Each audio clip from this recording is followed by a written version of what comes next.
Hi, boys and girls. We're going to continue reading Poppy by Avi. Chapter 19, The Return.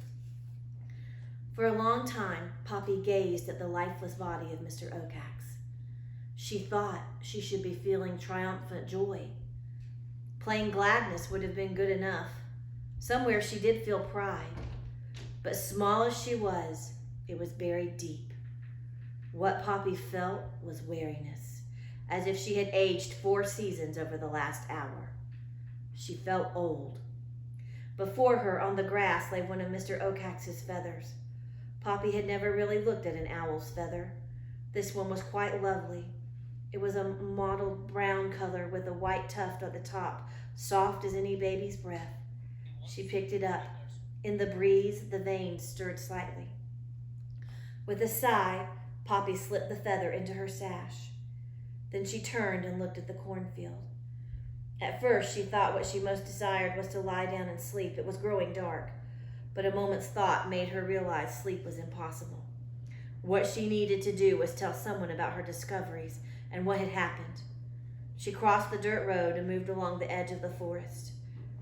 There was enough of the porcupine's lingering scent for Poppy to find the trail that Aerith had used to go from his home to the field. For once, it made her smile wanly. She was grateful for the old fellow's stink. Plunging directly into Dimwood Forest, Poppy traveled slowly, methodically, taking the time for proper precautions. Now and again, she paused to absorb the lush view, the way the moonlight filtered through the fragrant air, a very tall tree, a particularly beautiful fern, a bush laden with blackberries as big as her head. When Poppy reached Aerith's log, she paused long enough to contemplate Mr. Okax's now abandoned snag. Who, she wondered, would live in it now? "Aerith," she called into the log from the entryway. "Are you home? Aerith!" In response, there was some scratching and snorting deep within. "That you, Aerith?" "Who the snail squirt is that?" came the growly reply. We know how tired Poppy is. Why do you think sleep was so impossible? You think she's just that, juiced up, just that crazy feeling in her mind? She just needs someone so bad. "Can a creature have any privacy around here? Beat it unless you want to eat a quill sandwich." "Aerith, it's me, Poppy." "Who?" "Don't you remember? Poppy?" "Poppy?" came the echo, more enthusiasm than before. A great rattling and shuffling could be heard. Then Aerith's grisly, flat face loomed out into the darkness. "That really you, girl? Where is it?" "Where is what?" "The salt. Didn't you bring it?" "Aerith, it's about Mr. Okax." "I don't give a flea's flick for that jerk of an owl. Where's the salt you promised me?" "It's there, by Newhouse, all broken up and on the ground." "On the ground?" Aerith shrieked. "What's it doing there?" "Aerith, I couldn't carry it. And besides, on the ground? Great snail woggle. It'll melt to nothing." The porcupine came barreling by so fast Poppy had to leap aside. The next moment he was all but running down the trail. "Can I sleep here?" Poppy called after him. "Can't stop to talk," Aerith called back, and indeed he was gone. Poppy stepped into the log, lay down, and was asleep at once. She slept until the sun was high. When she woke, Aerith had not yet returned, so she went out, found some seeds, ate them, returned to the log, and slept again until dusk. This time when she awoke, Aerith was there. He was chewing, in a roisterous, slobbery way, on a chunk of salt. "Hello," Poppy said. Aerith didn't even look up. "Delicious, best salt I've ever had." He licked his lips. "Awesome." "Then you got some of it?" "Some of it. All of it. I'm just about ossified. This is the last bit. It was all pure, wonderful salt. Absolutely delicious. Amazingly divine." "Aerith?" "What's that?" "Did you see Mr. Okax?" "Oh, yeah, him, dead. What happened?" Poppy told him. The porcupine, though busy with the salt, slowed down his slobbering to listen. When Poppy finished her story, she asked Aerith, "What do you think? How do you think Aerith feels about Mr. Okax being dead?" Interesting thought. Aerith shook his head.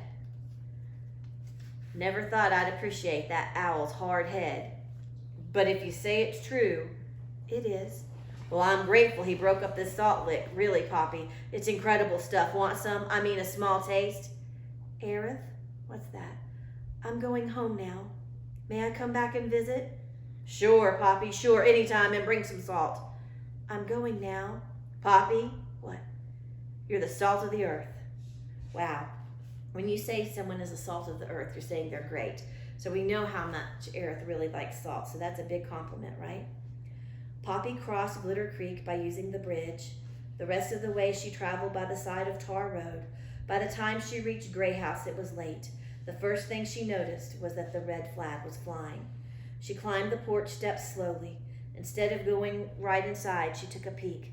The entire family was gathered in the front parlor. Lungwort stood atop the old straw hat, apparently in the middle of a speech. And so, dear friends, we will have to break up the family. Yes, disperse. Go our separate ways. And here's a picture of her going over the bridge over Glitter Creek on her way home. Forage on our own. There is insufficient food for us here. But first I wish to engage in a brief memorial tribute to our full family, which is... Poppy! Is that you, Poppy? She stepped inside. All the mice turned to stare. Poppy gazed at them evenly. Then she pulled out the feather, Mr. Oakhax's feather, from her sash and held it aloft for all to see. Mr. Oakhax is dead, she said solemnly. And I can tell you that New House is right next to a big field of corn that has enough to feed us all forever and ever. Oh, Poppy, Lungwort cried triumphantly. Didn't I say that if you listened to my advice, all would be well? And here's a picture of all the mice talking. Interesting. How do you think the mice are going to feel now that Poppy shared her news? Do you predict that they will move to New House? It'd be interesting. That's the end of our chapter, though. And tomorrow we'll read the last chapter. Thanks for listening.